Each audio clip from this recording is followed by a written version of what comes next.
Alors, pour assurer la transition, avant de passer effectivement au déjeuner, nous allons. Alors, Nicolas Fabre évoquait effectivement les expositions que nous avons l'occasion de réaliser avec Galeries Hospices, notamment l'été dernier, nous avons réalisé une exposition sur la cuisine catalane et sa transmission, et notamment nous avons mis en avant une figure que certains d'entre vous doivent connaître, c'est Arnaud de Villeneuve, pharmacien, théologien. Et nous avions, alors c'est une exposition à laquelle on pouvait voir, on pouvait bien entendu écouter, mais aussi on pouvait sentir. Et on avait mis en avant notamment des vins apéritifs qu'avait créé donc Arnaud de Villanova. Et donc c'était pour assurer la transition aussi, donc on va remonter dans le temps, donc là on va aller encore plus loin dans le temps pour se projeter à l'époque romaine. Et donc je vais inviter Christophe Caillot à venir me rejoindre pour une intervention qui, je crois, est calée sur 15 à 20 minutes, afin d'évoquer cette question, donc les vins et les plantes à l'époque romaine, de l'Antiquité au Moyen-Âge, les vins herbés et épicés. Merci Christophe.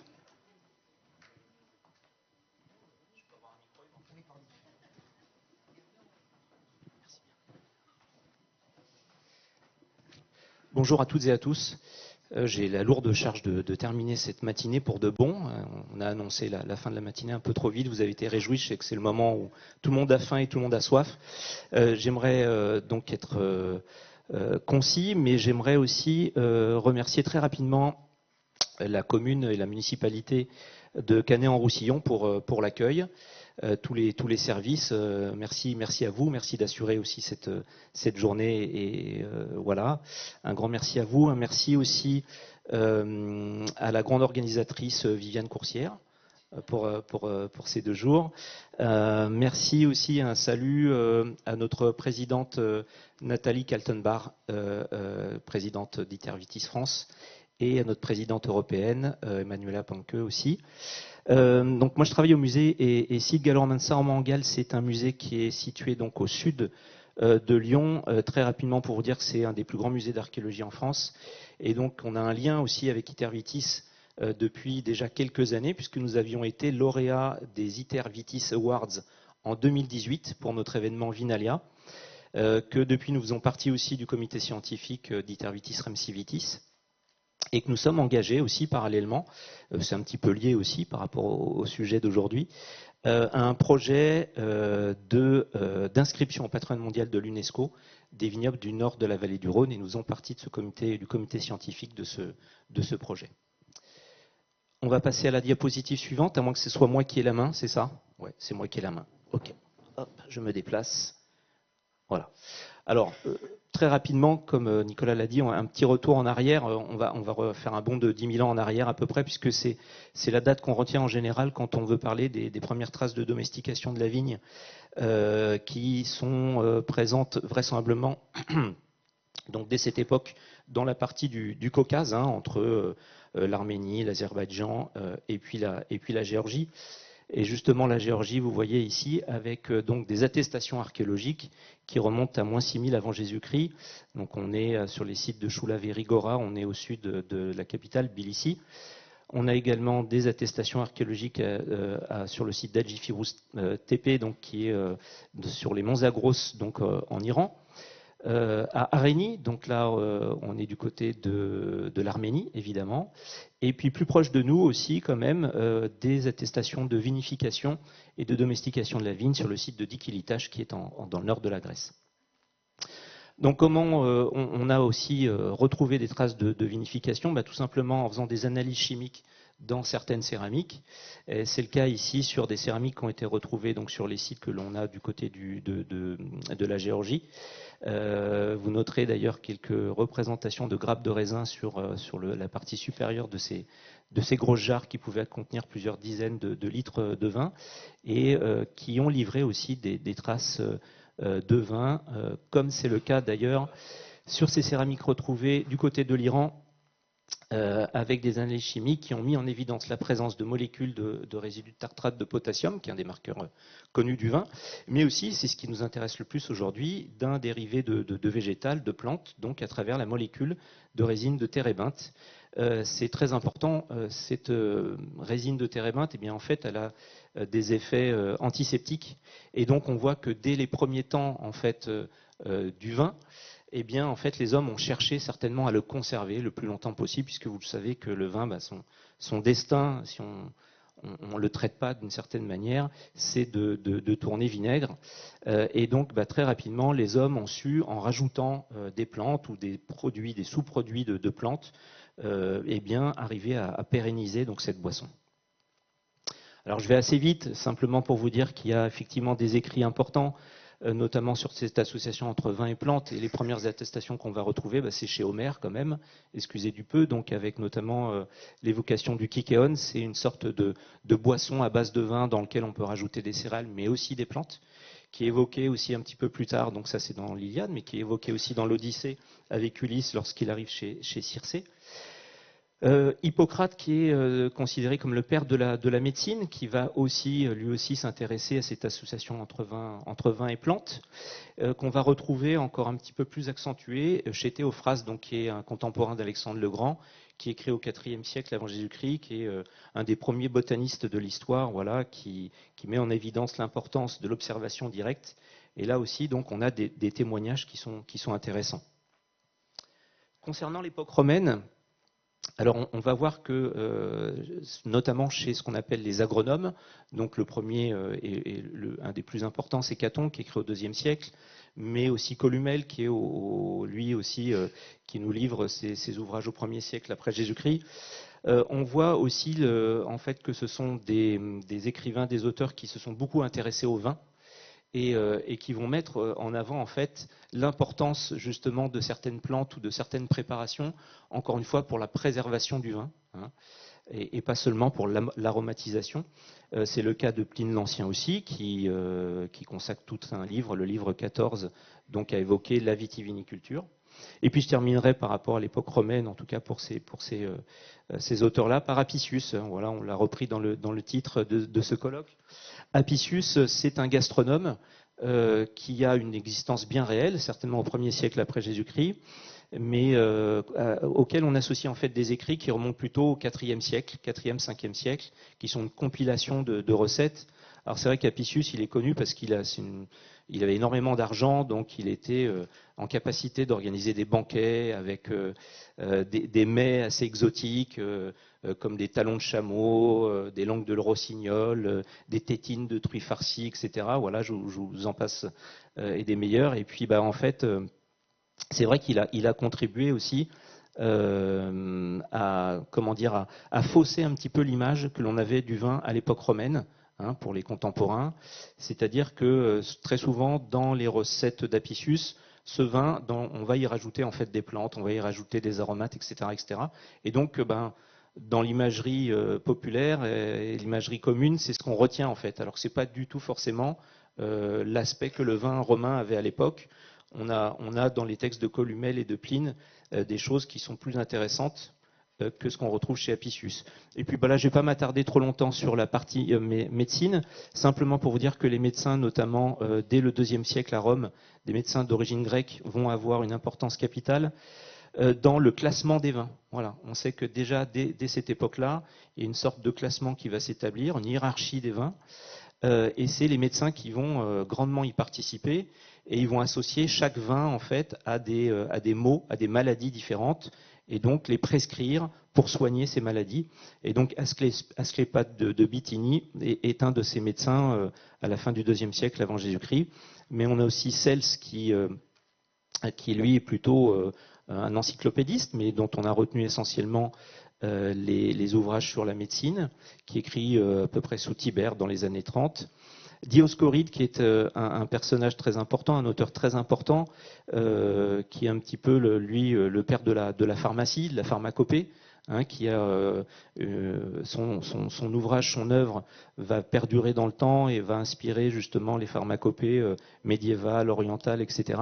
Et puis Galien aussi, qui parle énormément de cette association entre vin et plantes. Galien, qui est le médecin de Marc Aurèle, donc qui a aussi une pérennité très importante en termes d'influence sur la médecine médiévale. Alors très rapidement, comment on peut savoir aussi ce mélange des plantes? Est-ce qu'il agit pour la conservation? Est-ce qu'il intervient pour les arômes? Est-ce qu'il change les arômes du vin? Eh bien là, en fait, il faut avoir recours à ce qu'on peut appeler l'archéologie expérimentale. Et donc, c'est André Tchernia, un grand archéologue spécialiste du vin, qui, le premier, nous dit que voilà, c'est évidemment cette voie-là qu'il faut emprunter pour en savoir un petit peu plus sur ses arômes et ses goûts du vin. Et donc, c'est ce qu'il a mis en pratique au Mas des Tourelles avec un autre archéologue qui s'appelle Jean-Pierre Brun. Et puis le vigneron qui s'appelle Hervé Durand. Et donc ils ont reconstitué en fait un chai romain. Et à partir de ces expérimentations, ils ont commercialisé une gamme de vins, notamment en suivant des recettes d'agronomes comme Columel. Et vous avez notamment le Touricoulé, où là on retrouve en fait un vin où on a en fait comme intrant œnologique, eh bien, à la fois de l'eau de mer, mais aussi du fenugrec, donc qui est une plante qu'on retrouve plutôt au Moyen-Orient et qui est assez attestée en fait dans la plupart de ces textes antiques chez les agronomes comme ayant des vertus de conservation. Alors on s'est lancé également au musée de Saint-Romain depuis une vingtaine d'années dans des expérimentations archéologiques autour de la vinification antique, notamment sous l'égide de Michel Bouvier, historien du vin lyonnais, qui nous a quittés il y a 5 ans, et puis grâce à la collaboration aussi d'un partenaire vigneron qui s'appelle Pierre Gaillard, producteur par ailleurs de Côte-Rôtie de Condrieu.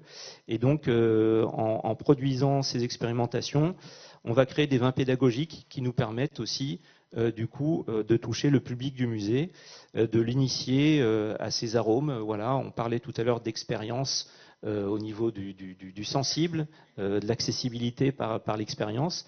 Eh bien, c'est ce que nous produisons déjà depuis plusieurs années.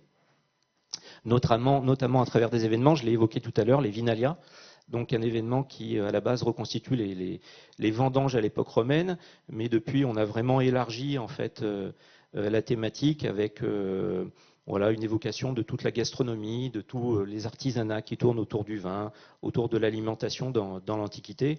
Et donc on réalise ces vendanges. Vous voyez, je vous ai mis aussi en parallèle des éléments de la mosaïque des saisons qui est extrêmement célèbre, qui est actuellement en exposition au musée de Saint-Romain-en-Galles. Et donc on reproduit en fait ces gestes. Voilà, c'est aussi ça l'archéologie expérimentale. En ce qui concerne donc à la fois le foulage, le pressurage, donc des scènes que l'on peut voir aussi sur ces mosaïques. Et puis on a mis en évidence aussi un certain nombre de plantes à partir des textes, comme je vous le disais, déjà le fenugrec, hein, je vous en ai parlé pour le Mas des Tourelles, mais aussi la racine d'iris. Voilà, on va revenir un peu en arrière. Et puis aussi un élément, ça c'est Michel Bouvier qui avait trouvé ça dans des textes qui remontent à la fois à l'Antiquité grecque et romaine. Donc une plante qui s'appelle le concombre sauvage, qui est connue et qui est évoquée déjà par Théophraste, dont je vous parlais tout à l'heure, qui a une propriété particulière qui est son mode de dissémination des graines par autochorie. Ça veut dire que dès que en fait, le fruit est bien mûr, en fait, il va exploser, il va projeter les graines jusqu'à plusieurs mètres. Ça peut être assez dangereux si on passe à côté à ce moment-là. Voilà, mais en fait, on sait que le jus de ce concombre en fait avait des propriétés pareilles pour traiter en fait les vignes et également pour assurer la conservation des vins liquoreux. C'est ce que nous disent certains de ces textes. Et puis un élément aussi très important qui est cité à côté de la résine, à côté de certaines plantes pour conserver le vin, c'est la production de défrutum. Alors je vais être assez bref sur ce défrutum, simplement pour vous dire que c'est une sorte de mou concentré dans lequel on va rajouter un certain nombre de plantes. C'est ce qu'on va déguster cet après-midi.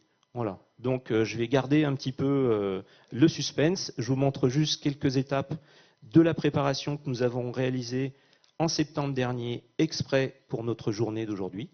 Voilà. Donc je vous en dirai un petit peu plus tout à l'heure. Les vinifications expérimentales, vous voyez, donc on les produit aussi jusqu'au bout. Donc on a testé un certain nombre de recettes également avec des plantes dans des vinifications en jarre, comme vous pouvez le voir ici. Donc ça à partir de 2013-2015, dans le cadre d'un partenariat toujours avec donc le vigneron Pierre Gaillard. Et puis j'aimerais aborder aussi un autre élément qui est très intéressant. Donc à partir de produits issus de végétaux, de plantes, et qui a joué un rôle majeur en fait dans la conservation du vin dans l'Antiquité. Il s'agit de la poix. Donc la poix, c'est un goudron végétal qui est produit à partir de branches de résineux par pyrogénation, c'est-à-dire qu'on va chauffer le bois. Donc vous avez En fait, sur la gauche, le schéma qui vous explique très rapidement la production de la poix. Vous avez donc des fours qui sont attestés, notamment dans la partie centrale de la Gaule, sur les franges méridionales du Massif central, du côté de la Lozère, sur l'Écosse. Donc vous voyez une production de poix avec deux jarres, une qui va être le réceptacle, c'est la jarre qui est enterrée, et la jarre supérieure qui va contenir en fait des éléments de bûche de pin sylvestre, qui va être entourée d'un foyer pendant de très nombreuses heures, jusqu'à des températures atteignant 300-400 degrés. Et donc on va obtenir deux sous-produits de ce processus. On va obtenir de l'excellent charbon de bois qui va parfois servir dans l'Antiquité pour la métallurgie. Et puis on va obtenir ce goudron, donc qui est là ici montré plutôt sous forme solide, il est encore chaud, mais qui va très rapidement se solidifier aussi en refroidissant. Et la poix, en fait, on sait que dans l'Antiquité, on l'utilise de manière massive. On évoquait tout à l'heure les dolias sur Encérune. On sait qu'on l'utilise de manière massive en fait pour rendre étanches les amphores, les dolias, mais aussi les tonneaux et les outres, puisqu'on a retrouvé des traces de poix dans ces différents contenants. Mais on sait aussi qu'on va avoir des applications en construction navale avec le calfatage des coques des navires. On va s'en servir aussi pour protéger les bois architecturaux, etc., etc., dans la pharmacopée, dans des soins médicinaux. Donc c'est vraiment un élément qui est un peu passé inaperçu jusqu'à aujourd'hui dans les études, mais qui revêt vraiment une importance capitale et qui était surtout en lien avec une sorte de proto-industrie à travers toute la Méditerranée où on avait donc de la poix et qui était bien utile avec ses différents usages. Et c'est vrai que la poix, en fait, elle a certainement des incidences, alors ça on ne l'a pas vraiment encore testé, sur le goût des arômes, hein, évidemment. Certainement que ça devait dénaturer, mais peut-être aussi que les consommateurs de l'époque avaient l'habitude d'avoir ce goût. Hein, j'en veux la phrase de Jean-Pierre Brun, donc, qui est professeur à la chaire d'archéologie du Collège de France, qui avait dit qu'en fait c'était certainement une des odeurs et un des arômes les plus présents dans l'Antiquité, tellement on l'utilisait dans différents domaines. Mais j'aimerais que l'on médite, pour conclure, sur ces phrases de Columelle et de Pline, que je vais vous lire. Nous pensons que le vin de la meilleure qualité est celui qui peut se conserver longtemps sans après, et qu'il n'y faut absolument rien mêler qui altérerait sa saveur naturelle. Le meilleur, en effet, est celui qui peut plaire par sa propre nature. Première phrase de Columelle. La deuxième de Pline. Le vin le plus salubre est celui auquel on n'a rien rajouté dans le mou, et il est encore meilleur si les vaisseaux n'ont pas été poissés. Donc tout ça pour ça, j'ai envie de dire, tous ces agronomes, ils nous citent pendant des pages et des pages toutes les plantes, toutes les préparations que l'on peut faire, mais ils concluent tous les deux de la même façon que voilà, le vin, plus il est nature et mieux il est bon, et je pense que ça résonne évidemment beaucoup dans notre époque. Voilà. Je vous remercie pour votre attention. Merci beaucoup Christophe, je crois qu'on a beaucoup appris en peu de temps. Quelques remarques, des questions? Allez-y. Non? Bon, alors là je vous invite, on va conclure la matinée. Pour ceux qui ont un petit bracelet vert, vous avez on a parlé de plantes, vous avez une box, de quoi manger végétarien à midi, vous attend dans le hall. Vous aurez également l'occasion de boire du vin de vigneron canétois. Je vous rappelle rapidement la suite du programme vers 14h30, si le temps le permet, parce qu'on a une petite incertitude météo, mais on va dire qu'on va passer entre les gouttes. On a une visite de l'arboretum, enfin on a un départ 14h30 du théâtre Jean-Pierre pour aller à l'arboretum. 15h, 15h15, une visite de l'arboretum par monsieur Guy Joulin, ici présent. Et ensuite, on a une préparation, décoction, Christophe nous en dira, dégustation, voilà, de ces vins romains qui se feront in situ, donc à l'arboretum, avant de rejoindre le théâtre vers 17h, 18h pour une dernière table ronde à 18h ici même. Voilà. Bonne dégustation, on se retrouve dans le hall et ensuite on voit en fonction de la fenêtre météo. Merci.